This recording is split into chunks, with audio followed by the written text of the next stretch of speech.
Alright, welcome. In this video, I don't really have anything all that new to tell you. I just have something new to show you. So in the last lesson, and really the last one before that, we were developing a polynomial to represent a function. Okay, we were trying to write down the polynomial and at most using it to approximate the value of the underlying function at some x value that would be hard to plug into the original. Okay, but what we could do is we could start with a Taylor polynomial and interpret information about the underlying function from the terms of the polynomial. And that's what I'm here to show you about. Okay, so let's start with an example. If t of x equals 2 plus 3 times x plus 2 minus half of x plus 2 squared plus 9 times x plus 2 to the 3 is the third degree Taylor polynomial for a function f around x equals negative 2, we're going to find the values of f prime, f double prime, and f triple prime at x equals negative 2. So I'm just going to remind you of the recipe for a Taylor polynomial. Right? If it's centered around negative 2, it'll be starting with f of negative 2, then f prime of negative 2 times x minus negative 2, then the second derivative of f at negative 2 divided by second factorial and second power of x plus 2, and third derivative third factorial third power of x plus 2. Okay, and what we're going to do is we're just going to try and match this stuff up term by term and figure out what's going on. So what I mean is we're going to say, all right, to find f of negative 2, we're going to associate that with the 2 right there. And to find f prime, we're going to associate that with the 3. And for f double prime, that will be connected to the negative 1/2. And f triple prime, that will be connected to the positive 9. Okay, now for the first two, it's going to be pretty direct, right? Like that f of negative 2, that has to equal 2. That's the only constant in the third degree Taylor polynomial. Okay, so I'm just going to say f of negative 2 equals 2. And same for f prime. It's just f prime is the number that is multiplied by x to the x plus 2 to the first power. And there's only one of those, and that's 3.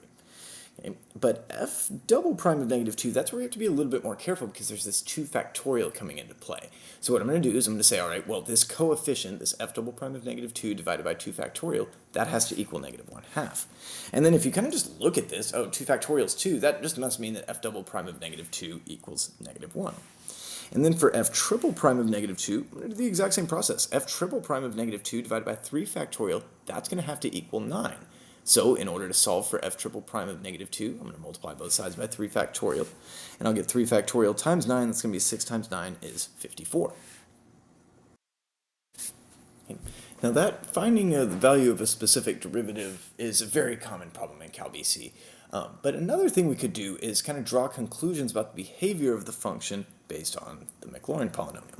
So here's the fifth degree Maclaurin polynomial for g of x. Does g have a maximum, a minimum, or a neither at x equals 0? Okay, and what we're not going to be able to do with an example like this is the first derivative test, because that requires us to have information about the original function to the left and right of x equals 0. But that's not going to work because that's exactly what we don't have. What we have is the information about a bunch of orders of derivatives of g at x equals 0. So I'm going to say, all right, well, I know that g prime of 0 has to equal 0 because I don't see an x in the Maclaurin polynomial.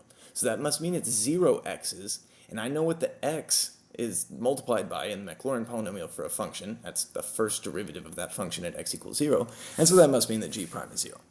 Okay, now g double prime, I know that's going to be negative, and I can say just because of that negative x squared, but I don't think that's a very good justification. Okay, and I don't know if you totally have a good reason to believe me on that. Okay, so why don't I just show you what's going on. So if I grab that negative x squared, what that really is g double prime of 0 divided by 2 factorial multiplied by x squared. So I divide both sides by x squared, get rid of those x's, they aren't really doing anything for me.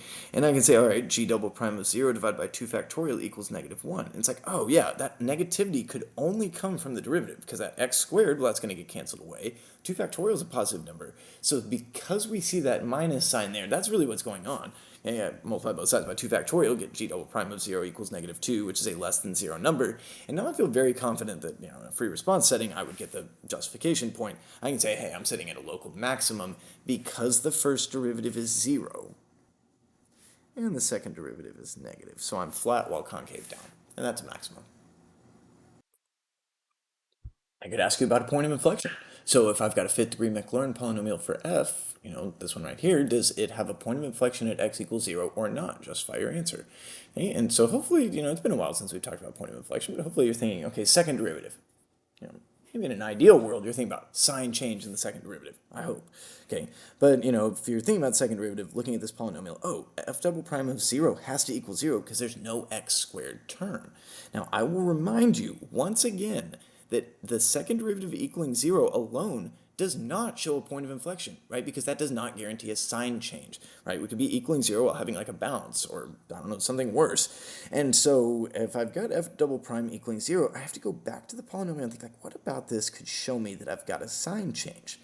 And, well, if I saw that I had like a positive derivative, for instance, the next term had a positive coefficient, so that means that the next derivative is positive, well, that would mean that f double prime was increasing through x equals 0.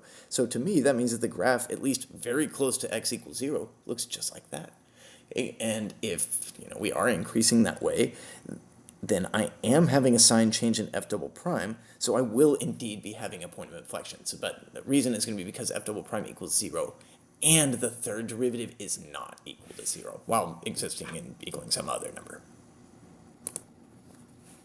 Okay, now if we're asked to find a specific coefficient out of the Maclaurin series, we probably just need to think about the Maclaurin series in general. And so I'll remind you, the Maclaurin series is the sum as n runs from 0 to infinity of the nth derivative of f at 0 divided by n factorial times the nth power of x. So if I want to find the coefficient of x to the 4, I'm going to need n to equal 4. And when that happens, I'll be interested in f's fourth derivative at 0 divided by 4 factorial multiplied by x to the 4. So the coefficient is f's fourth derivative at 0 divided by 4 factorial. So my first job is to find f's fourth derivative at 0.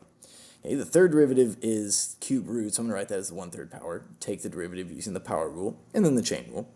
Okay, and then I'm going to plug in x equals 0.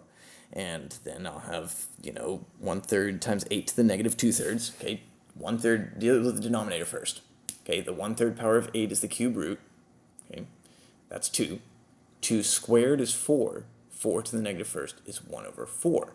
So I'll have 3 times negative third, or a third times negative 3, that's negative 1, times a fourth, that's going to be negative 1/4.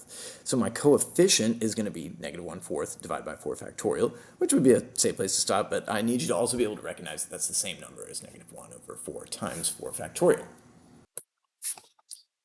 Now, this is the last example I got for you today, and this was kind of what I was building up towards, is really the emphasis here needs to be that if we're trying to extract information about the nth derivative of f using its Taylor polynomial, we need to be going to the x to the n power term. Okay, so this one's a little tricky because we got that n plus 1. So this is the Taylor series for f of x centered at x equals 3. Find the sixth derivative of f at x equals 3.